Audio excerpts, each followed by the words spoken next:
بسكويت سهل سريع التحضير وبمقادير اقتصادية.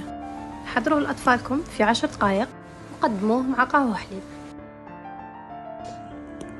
نمر لطريقة التحضير. 2 حبات بيض،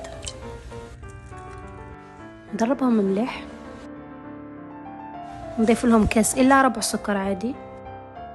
بعد ما نحل السكر مليح في البيض نضيف له كاس مخلط زبده مع الزيت، والكميه تاع الزبده تكون اكثر من الزيت. مغرف صغيره معطر، ضيفوا اي معطر متوفر عندكم، وربع مغرف صغيره تاع الملح. 2 مغارف كبار مايزينا،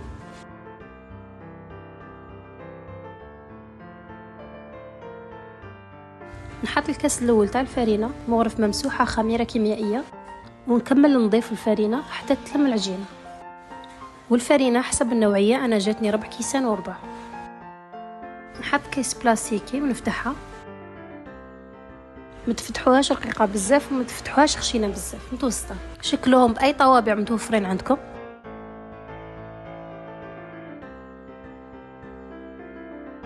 بعد ما شكلتهم ندخلهم للفرن، نشعل لهم غير من تحت من يبداو يطيبوا، نعاود نشعل من الفوق. هذا هو شكلهم النهائي بعد ما طابوا. ديروا في وسطهم شوكولا وغلقوا حبه فوق حبه وقدموهم لاطفالكم. نتمنى ينالوا اعجابكم وتجربوهم، يجوا مقرمشين ويوجدوا بالخف.